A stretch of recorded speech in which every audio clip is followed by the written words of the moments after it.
Well guys, it's time to head on up the road from this great campsite, and we're going to check out some more campsites. So I hope you enjoy this episode as we head up the Newell highway from West Wyalong, and we head up to explore the Dubbo area and beyond. Thanks for joining Kevin the caravan, Dougie the dog and myself as we travel around Australia. We love sharing our travel adventures, the great silo art, the great pub meals and the great free camping and much more.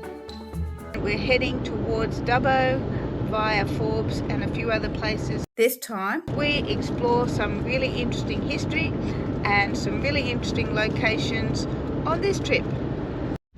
Well guys, we've just arrived in Forbes and we're staying here at the Gordon Duff Park is where we're at, and just behind me, which I'm about to turn the camera around, is a vampire. So right behind me guys is a vampire aeroplane that's on a stick here in the park. So I'll just turn the camera around and you guys can see. Isn't that just cool? So this is a vampire, single-seated, entered service in 1949.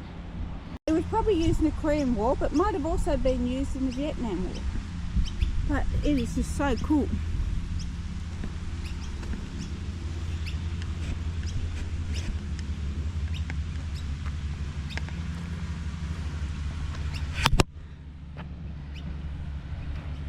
Right, there's the caravan over there, guys.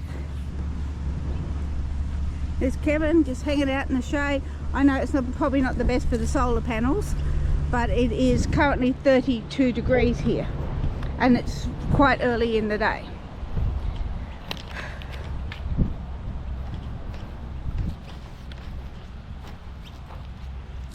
So we're in the Apex Park in Gordon Duff Drive. So we are here, guys, and it's quite nice. Pretty shade here. There's toilets, there's play areas, and as I said, that's the Newell highway there. We have to take this route back around to get on there, or we can go across this John Woods crossing and go around that way. I'm going to have a look at what this sign says over here about Forbes Lake, or Lake Forbes, sorry. So it's a lagoon, and it was so in 1876 part of it was surrounded and dedicated for recreational purposes. A lot of times it didn't have much water in it by the looks of it. There's a ducky having a swim. Really nice fountains. And over there is the football oval. And there's Kevin. And just so you know guys, there is no overnight parking or camping here. So this is not an overnight stop, it is just a day stop for lunch. Just a few minutes away from the Lachlan River. So we're actually following part of the Lachlan River, and then we're going to be heading up and checking out the Macquarie River.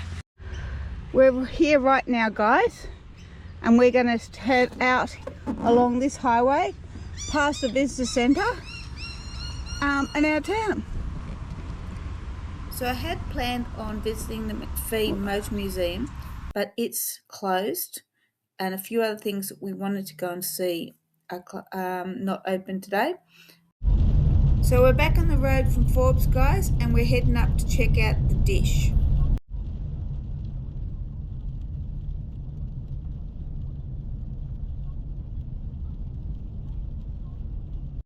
Okay guys, as we're continuing our Newell highway trip, we're now stopped off at the dish, and I'll just turn this around and you guys can see the dish there, just outside of Parks.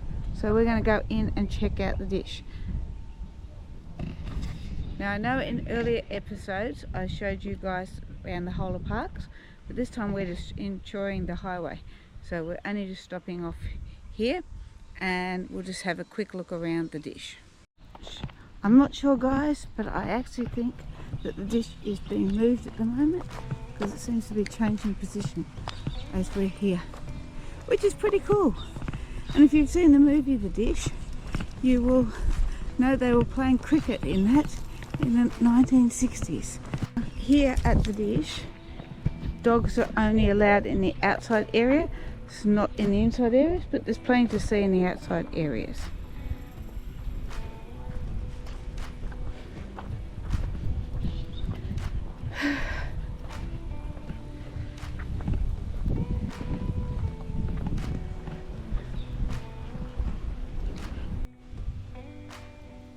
Well, this is really interesting.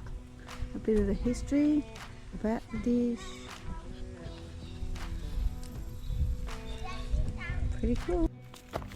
Well, here we go guys. So the telescope was actually added to the National Heritage List in 2020 for its role in the Apollo 11 moon landing in 1969. Pretty guys, while we're watching the dish move around here at Parks, I just want to let you guys know that this is not actually where they broadcast the first words from the moon by Neil Armstrong in 1969. That was actually just outside of Canberra at the Honeysuckle tracking station, and I'm hoping to take you guys there in a future video, so stay tuned to the channel and let me know in the comments below if you've been to Honeysuckle. So I popped Dougie outside in the shade so I could have a quick look around inside the dish and check out this interesting stuff about the Apollo missions and a few other bits and pieces.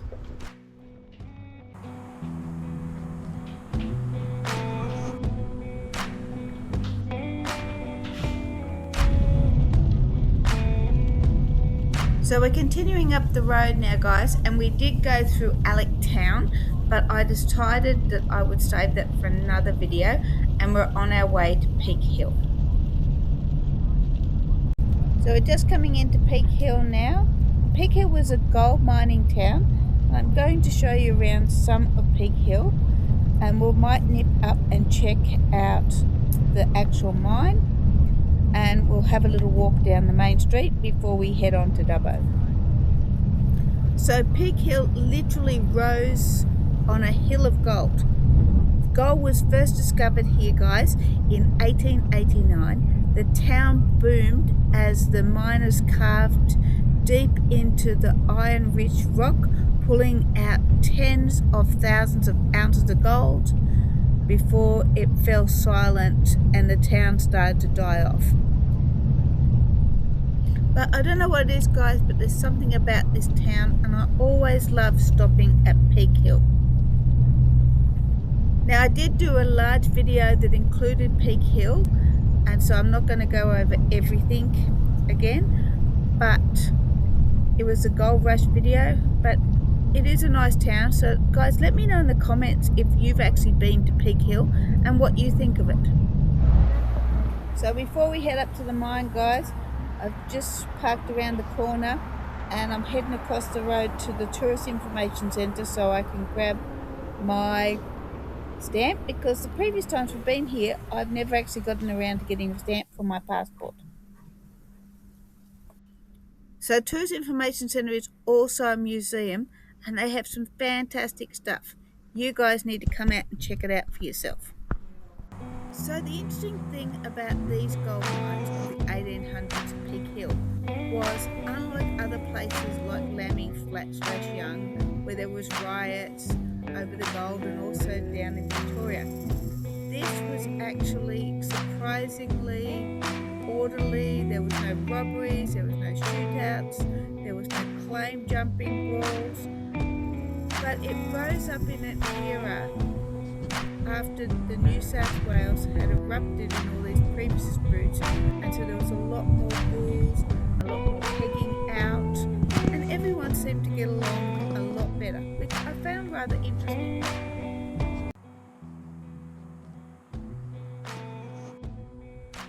So this is interesting, the story of Paddy Noland and his wife Norma. who lived here in a hut built out of corrugated iron and continued mining, but carrying their water from town out here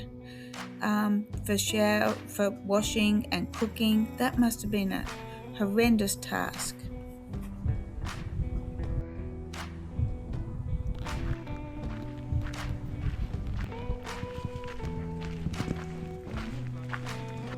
So guys, the modern open cut mine had nothing to do with the mining that took place in the 1800s.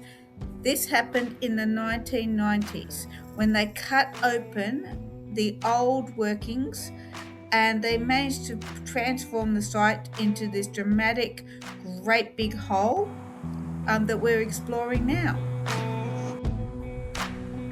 Well guys, I hope you enjoyed having a quick look around the Peak Hill mine. There is way more of this to see, but we need to get back in the car because we're on our way to Dubbo. So we're just passing through the tiny town of Tominley. I think that's how you pronounce it.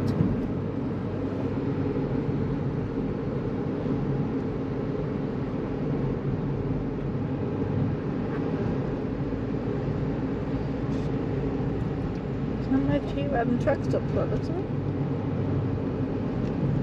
There's a little park there.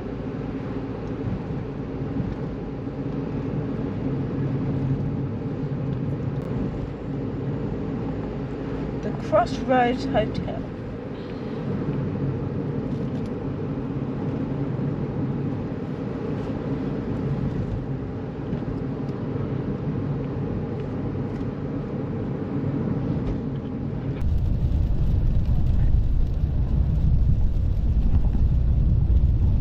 Arrived in Dubbo, so it's been a long trip up, so I'm looking forward to actually we're staying in the caravan park because I wanted to do some washing and relax after several days of free camping.